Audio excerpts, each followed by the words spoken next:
25 अक्टूबर 2024 अदलिया की तारीख का एक अहद तमाम। चीफ जस्टिस पाकिस्तान काजी फाइज ईसा आज रिटायर हो जाएंगे।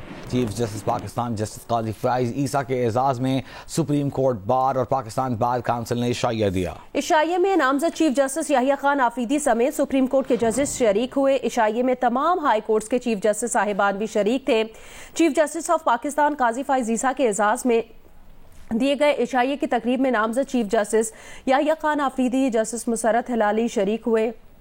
इशाइये में justice Naeem Afghan, justice Jamal Mandokhail, justice Aminuddin Khan, justice Aqeel Abbasi, justice Mohammad Ali Mazhar, justice Shahid Bilal Hassan, justice Irfan Saadat भी शरीक थे। जबकि justice Munib Akhtar, justice Athar Minallah, justice Ayesha Malik और जस्टिस शाहिद वहीद इशाइये में शरीक नहीं हुए। जस्टिस मंसूर अली शाह उम्रा अदाई के लिए सऊदी अरब में हैं। तकरीब में तमाम हाई कोर्ट के चीफ जस्टिस साहिबान, जजेस, पाकिस्तान बार काउंसिल के vice chairman Farooq H, Naek सदर supreme court bar association Shahzad Shaukat, attorney general Mansoor Usman Awan के अलावा सीनियर वकला ने भी शिरकत की। चीफ जस्टिस काजी फाइज ईसा आज आखिरी दिन चेंबर वर्क करेंगे। चीफ जस्टिस के लिए फुल कोर्ट रेफरेंस भी आज होगा।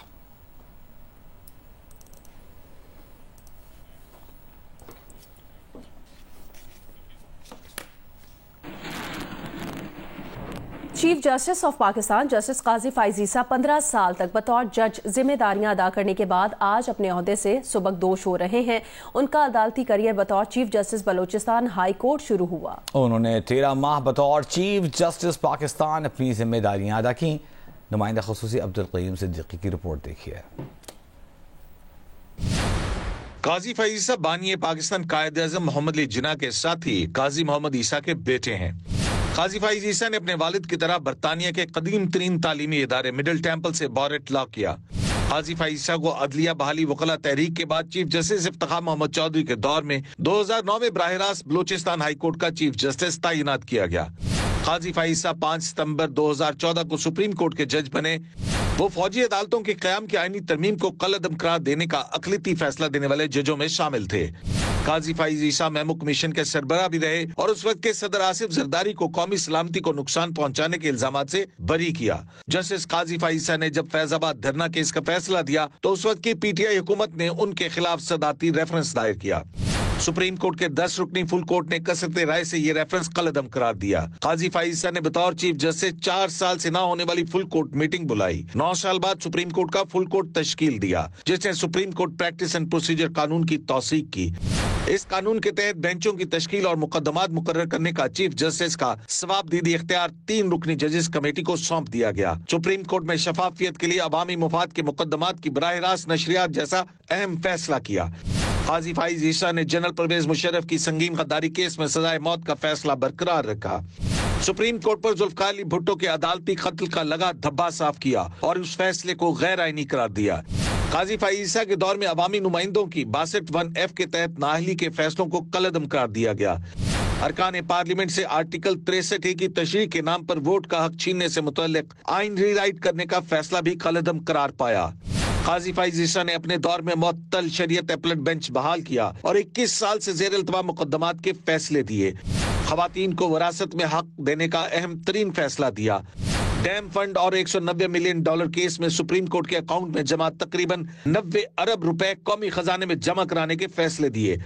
अदलिया में एहतसाब करते हुए सुप्रीम कोर्ट के जज मुजाहिर नकवी के खिलाफ करप्शन इल्जामात पर जुडिशल काउंसिल के जरिए तादीबी कार्रवाई की। शौकत अजीज सिद्दीकी के खिलाफ सुप्रीम जुडिशल काउंसिल का फैसला कलअदम किया।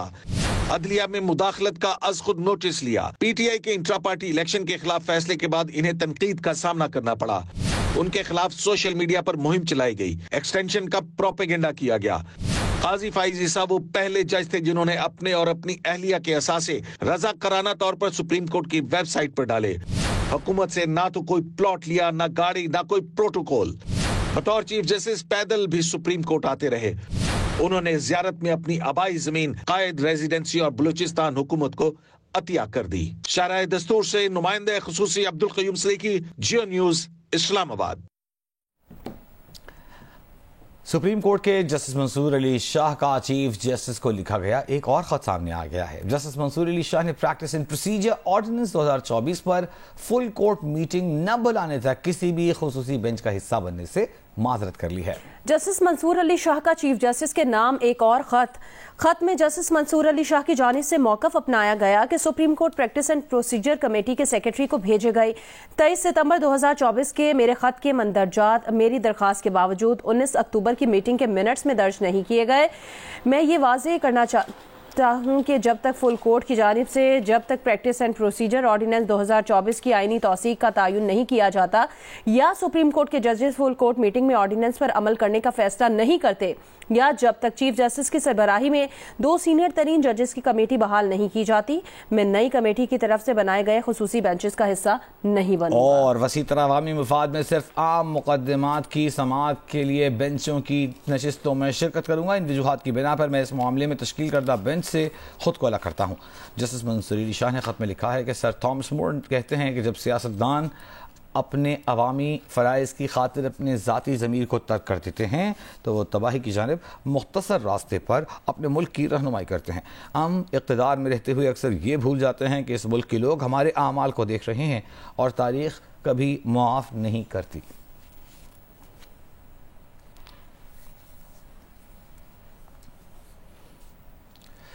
और आपको बताएं कि ये ख़त जो है ये 20 अक्टूबर 2024 को लिखा गया, जबकि 24 अक्टूबर 2024 को नए तरमीम आने के बाद आईनी तरमीम आने के बाद जस्टिस मंसूर अली शाह इस वक्त उम्रे की अदाई के लिए सऊदी अरब में मौजूद हैं।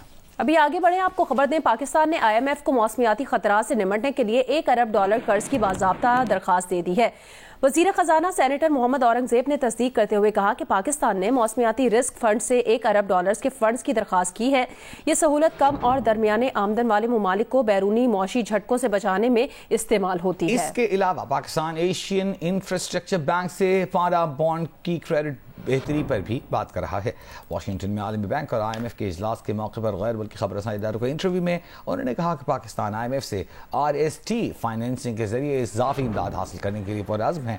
इस रकम से मौसमियाती तब्दीलियों के असरात से निमटने के मनसूबों पर खर्च किया जाएगा।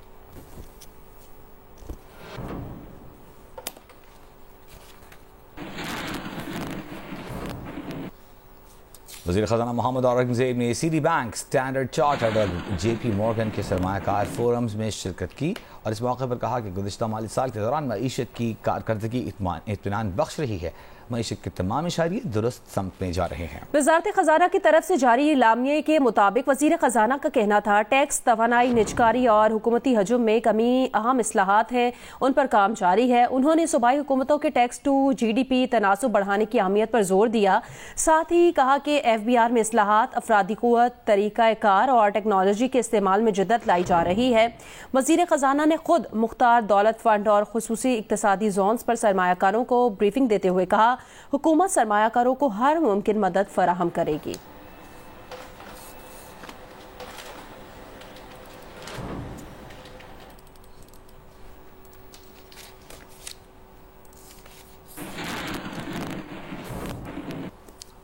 वज़ीर ख़ज़ाना मोहम्मद औरंगज़ेब ने कहा है कि पाकिस्तान और अमरीका के दरमियान तजारती और सरमायाकारी के ताल्लुकात को गहरा करने में USPBC की खिदमात को सराहते हैं।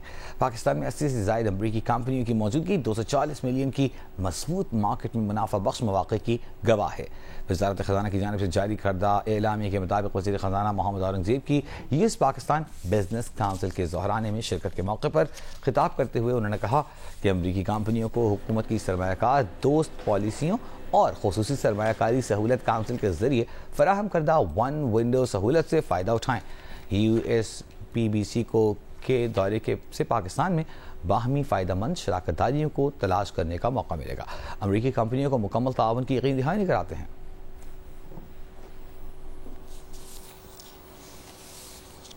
FBR ने इनकम टैक्स कवायद 2002 में अहम तरामीम कर दी, जिसके तहत एक्टिव टैक्स पेयर्स लिस्ट को रोजाना की बुनियाद पर अपडेट किया जाएगा। टैक्स साल 2024 का गोशवारा मुकर्ररा मुद्दत में जमा कराने वाले टैक्स दहिंदगान को फौरी तौर पर एक्टिव टैक्स पेयर लिस्ट में शामिल कर दिया जाएगा। FBR की तरफ से जारी करदा इलामिये के मुताबिक ये तरामीम 18 अक्टूबर 2024 को एक SRO के तहत की गई है। ये तरामीम इनकम टैक्स ऑर्डिनेंस 2001 के सेक्शन 237 के तहत की गई है। मुकर्ररा तारीख के बाद गोशवारे जमा कराने पर एक्टिव टैक्स पेयर लिस्ट में शामिल होने के लिए सरचार्ज अदा करना होगा।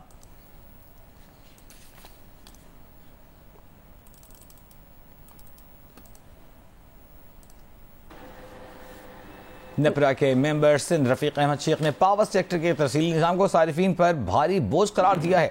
उन्होंने अगस्त की माहाना फ्यूल प्राइस एडजस्टमेंट के फैसले में इजाफी नोट में कहा है कि गुज़िश्ता 2 साल में NTDC की नाअहली से नुकसानात 1500% बढ़ गए हैं। मेंबर नेपरा ने कहा तरसीली निज़ाम की खराबियां दूर ना होना NTDC की नाअहली है। नेपरा के मेंबर सिंध और टेक्निकल रफीक अहमद शेख ने फ्यूल प्राइस एडजस्टमेंट के फैसले में इजाफी नोट में लिखा कि पावर सेक्टर की नाकिस कारकर्दगी के बायस बिजली सारिफीन भारी बोझ की जद में हैं। तरसीली निज़ाम की खराबियों के बायस गुज़श्ता माली साल 2023-24 में 60 अरब रुपए से जायद का नुकसान हुआ। शिमाल जनूब तरसीली लाइन की खराबियां दूर ना होना NTDC की नाअहली है। नीलम जेहलम पावर प्लांट की बंदिश से महंगे पावर प्लांट्स पर इन्हिसार पड़ गया है।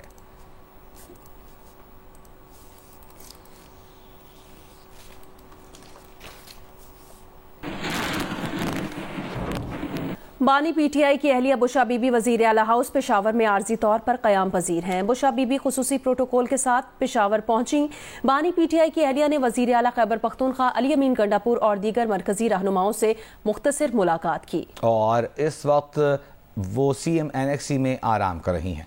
ज़राए के मुताबिक बुशरा बीबी के और वज़ीर आला में मुख्तसर मुलाकात हुई, जिसमें अली अमीन गंडापुर ने बुशरा बीबी की खैरियत दरियाफ्त की और बानी PTI से मुताल्लिक़ गुफ्तगू हुई। बुशरा बीबी के हमराह उनकी तर्जुमान मिशाल यूसुफ़ज़ई भी थीं। वज़ीर आला की जानिब से बुशरा बीबी के लिए खुसूसी डिनर का अहतमाम भी किया गया था। गिरफ्तारी के खदशे के पेश नज़र बुशरा बीबी ने पार्टी क़यादत की दरख्वास्त पर पेशावर आने का फैसला किया था। सेनेटर फैसल वावडा ने कहा बानी PTI को पता चल गया कि उनके लोग उन्हें छोड़कर भाग चुके हैं, बिक चुके हैं। अब पुरानी PTI और वकला की PTI एक तरफ होंगी, बहनें एक तरफ होंगी और बेगम एक तरफ होंगी। डील और ढील की ऑफर माइनस इमरान सब के लिए है। बानी PTI पहले दलदल में थे, अब सियासी जहन्नुम में है। 9 माह से वो अंदर हैं, अदलिया उन्हें जमानत देती है तो मेरिट पर जमानत हुई ना। आप डील का तासुर देकर ये साबित करने की कोशिश कर रहे हैं जैसे बुशरा बीबी ने अकेला छोड़ दिया इमरान खान साहब को। मुझे बताएं, एक आदमी की जमानत कल हुई, मान लिया उनको कल से पता था, बकौल गौर साहब के दीवार पे लिखा था। ये एक हफ्ते से कैसे तैयारियां होनी थी? 10 दिन से बनी गाला के अंदर पेंट रोगन कैसे हो रहा था जो 12 साल से नहीं हुआ? यहां तक के बार बैरियर्स भी पेंट हो गए, पौधे भी लग गए। गोगी फ्रेंडशिप जो है ना, पूरी दुनिया में माल और मल्यादा की जो दोस्तियां हैं वो नजर आती हैं। अगर चले इस्लामाबाद, आप कह रहे हैं कि बनी गाला पे रंगो रोगन हो रहा था, तो वो पेशावर क्यों चली गई? क्योंकि उनको ये लगता है कि IB ने बनी गाला को बग किया हुआ है और जिस किस्म की बातचीत हो रही है और जो सियासी खेल रचाया गया है उसमें गढ़ पेशावर नहीं होना है। डील हो गई है तो बग होने से क्या डर है? देखो, बच्चों से बातें कर ली है, बहुत सारी और दोस्तों की बातें कर ली है, अपनी दुबई के दोस्तों की बात कर ली है, तो कैसे बात हो सकती है शाह साहब? PTI की जानिब से 26वीं आईनी तरमीम के खिलाफ सुप्रीम कोर्ट जाने के ऐलान पर हुकूमती मौक़िफ़ सामने आ गया है। वज़ीर क़ानून आज़म नज़ीर तारड़ ने कहा है कि नई आईनी तरमीम के खिलाफ अगर कोई पिटिशन आती है तो वो सुप्रीम कोर्ट के आईनी बेंच के पास ही जाएगी। तहरीक इंसाफ को उम्मीद है कि चीफ जस्टिस बनते ही फुल कोर्ट बनेगा, उसके बाद 26वीं आईनी तरमीम को स्ट्राइक डाउन किया जाएगा। आइन के आर्टिकल 239 में ये फ्रेमर्स ने इख्तियार दिया पार्लियामान को कि वो 2/3 अक्सरियत से कानून साजी कर सकते हैं। आइन में कोई तरमीम यानी कोई इजाफा या कमी या कोई नई चीज डाल सकते हैं। इसी आर्टिकल में लिखा है 239 5 और 6 में कि आइनी तरमीम को किसी अदालत में चैलेंज नहीं किया जाएगा, यानी कि ये सिर्फ इख्तियार पार्लियामान का है। मेरी नजर में तो अब ये 26वीं आईनी तरमीम आने के बाद अगर कोई पिटीशन आती भी है 184 की, 186 की या इंटरप्रिटेशन ऑफ कॉन्स्टिट्यूशन की, ये तो इंटरप्रिटेशन से आगे मांग रहे हैं, ये तो striking down of the constitutional provisions मांग रहे हैं जो आर्टिकल 239 के तहत मुमकिन ही नहीं है। अगर एट ऑल उन्होंने टेकअप होना है और उस पर सुनवाई होनी है तो जुडिशल कमीशन ऑफ पाकिस्तान जो आईनी बेंचेस बनाएगा ये उसी लार्जर बेंच के पास जाएगा।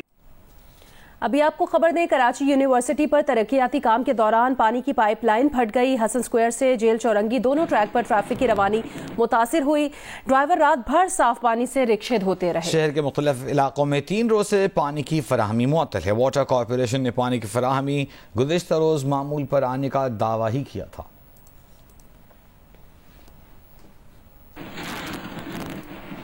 जिला कुरम में मुसलसल 2 हफ्तों से पारा चिनार पेशावर मरकजी शाहरा की बंदिश से इलाकों में फ्यूल और अशिया खुरनोश की किल्लत पैदा हो गई है। तफसील बताएंगे जियो न्यूज के नुमाइंदे अली अफजल अफजाल। जिला कुरु में गुज़िश्ता 14 रोज से आमदोरफ्त के रास्ते बंद है, जिसकी वजह से शहरियों को शदीद मुश्किलात का सामना है। शहरियों का कहना है कि आमदोरफ्त के रास्तों की बंदिश के बायस शय खुदनोश, तेल और अद्वियात की किल्लत पैदा हो गई। अस्पताल इंतजामिया के मुताबिक इलाज ना मिलने के बायस गुज़िश्ता 14 रोज के दौरान 3 अफराद दम तोड़ गए हैं और जो मरीज़ पेशावर रेफर किए जाते हैं, रास्तों के बंदिश की वजह से वो पेशावर नहीं पहुंच सकते, जिसकी वजह से मरीजों को भी शदीद मुश्किलात का सामना है। इसी तरह तलबा को भी आमदरफ्त ना होने की वजह से शदीद मुश्किलात दरपेश हैं। ज़िला इंतजामिया का कहना है कि 12 अक्टूबर को सरकारी कन्वाई में शामिल मुसाफिर गाड़ियों पर हमले के बाद सिक्योरिटी खदशात के पेश नज़र आमदरफ्त के रास्ते बंद किए गए हैं। इस हमले में 15 अफराद जाँ बाग हो गए थे।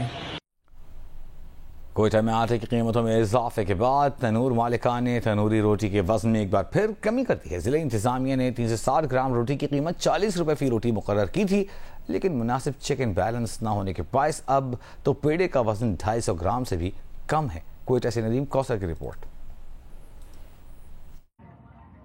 कोयटा के बेशतर तंदूर मालिकान मुकर्रर वजन से कम की रोटी 40 रुपए में फरोख्त कर रहे हैं। जिला इंतजामिया ने चंद रोज कबल ही अशिया खुर्दनोश की कीमतें जारी की, जिसमें 360 ग्राम तंदूरी रोटी की कीमत 40 रुपए और आम चपाती की 20 रुपए मुकर्रर की गई थी, मगर वही हुआ जो हमेशा से नरफनामे के साथ होता है।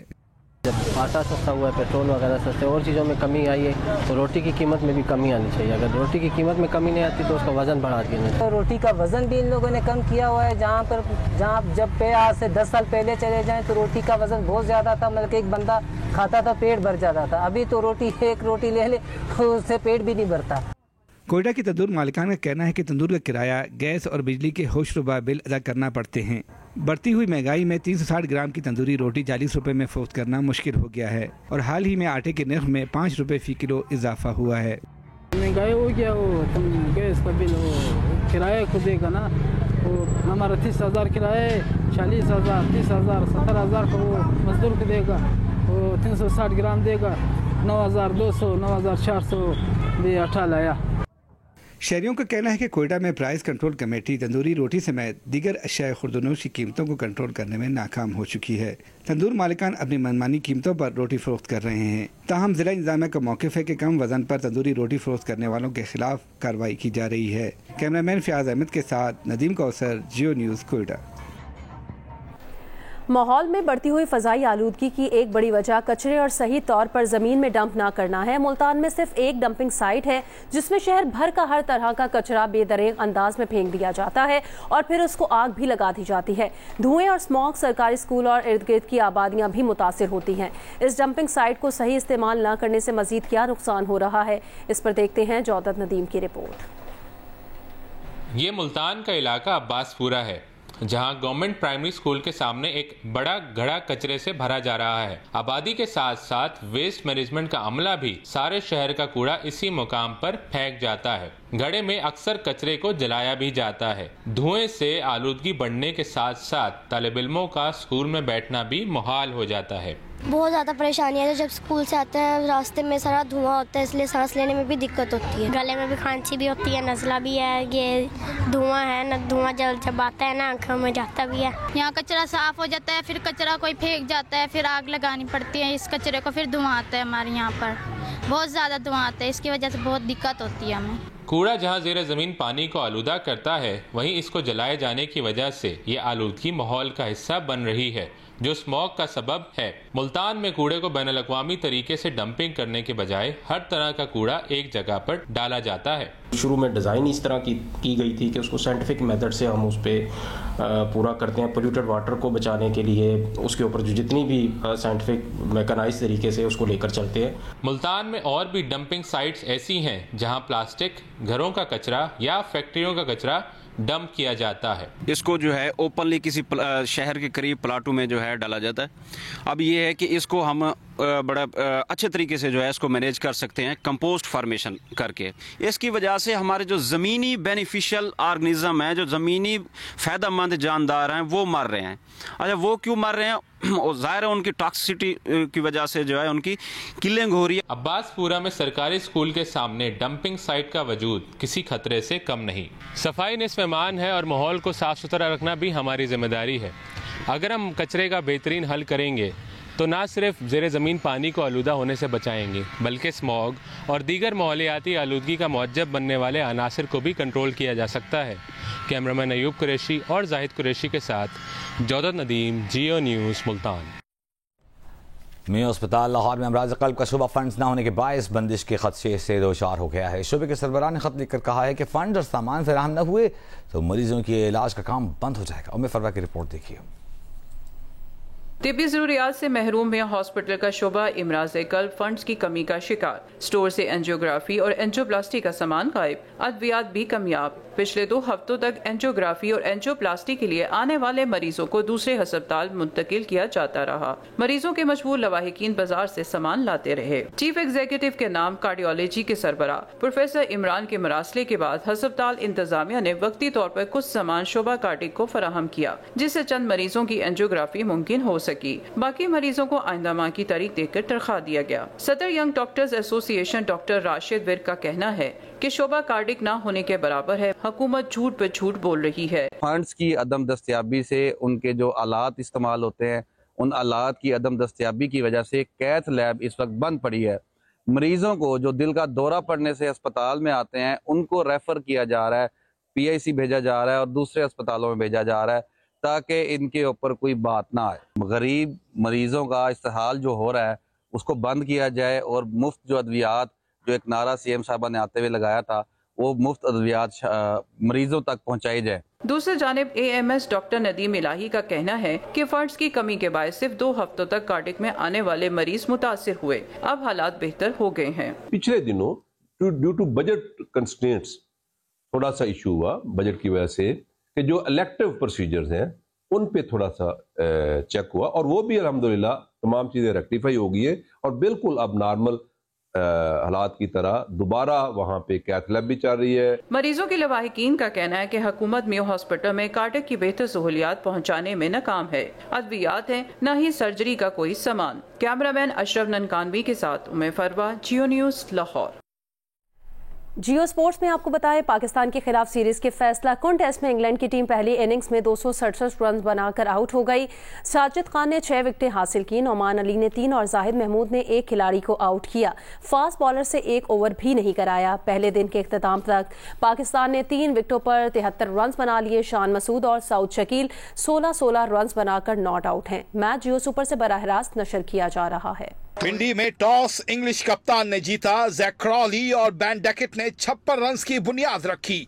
नुमान अली ने पहली जर्ब लगाई, क्रॉली 29 रन बनाकर आउट। फिर ऑली पॉप 3, जो रूट 5, बैन डैकेट 52 और हैरी ब्रुक 5 रन बनाकर चलते बने। इंग्लैंड की छठी विकेट 118 के स्कोर पर कप्तान बैन स्टोक की गिरी। अब जिमी स्मिथ और एटकिंसन टिक गए। 105 रन की शानदार शराकत बनाई। एटकिंसन 39 रन बनाकर आउट हुए। जिमी स्मिथ ने 6 छक्कों की मदद से 89 रन बनाए। वो जाहिद महमूद का शिकार। इंग्लिश टीम 267 रन बनाकर आउट हो गई। साजिद खान ने 6 विकेटें हासिल की। नुमान अली ने 3 और जाहिद महमूद ने 1 खिलाड़ी को आउट किया। जवाब में साइम और अब्दुल्ला शफीक ने 35 रन की बुनियाद रखी, लेकिन फिर 11 रन के इजाफे से 3 विकेटें गिर गईं। अब्दुल्ला शफीक 14, साइम अयूब 19 और कामरान गुलाम 3 रन बनाकर लौट गए। जब पहले दिन खेल खत्म हुआ तो पाकिस्तान ने 3 विकेट पर 73 रन बना लिए थे। शान मसूद 16 और सऊद शकील भी 16 रन पर नॉट आउट हैं। पाकिस्तान को स्कोर बराबर करने के लिए मजीद 194 रन की जरूरत है। मैच जियो सुपर से बराह रास्त नशर किया जा रहा है। वर्ल्ड कल्चर फेस्टिवल के 29वें रोज पर देखिए वकास आलम अंगारी की रिपोर्ट। आर्ट्स काउंसिल में जंग और जियो के इश्तराक से जारी आलमी कल्चर फेस्टिवल के 29वें रोज़ मुत्तहिदा अरब इमारात की सकाफती मौसीकी, रक्स और खानों की वजह से खूब रौनक रही। कौंसल जनरल UAE बखीत अतीक अल रुमैती ने रवायती खेमे लगाकर मेहमानों की खातिर तवाज़ु की, खुद भी रक्स किया और मेहमानों को भी इसमें शरीक किया।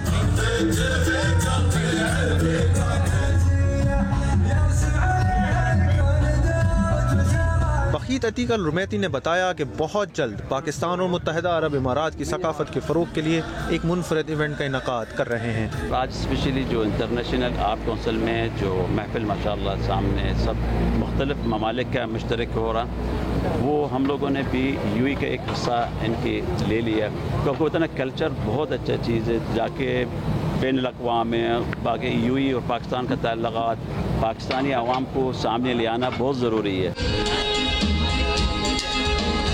फेस्टिवल में अमरीकी थिएटर ग्रुप की जानिब से थिएटर की सिन्फ माइम पेश की गई, जिसमें बिना कुछ कहे मोहब्बत, हंसी और रिश्तों समेत मुख्तलिफ मौज़ूआत को खेल का हिस्सा बनाया गया। खेल का नाम इंस्पिरेटस था और इसमें सिर्फ 2 ही किरदार थे।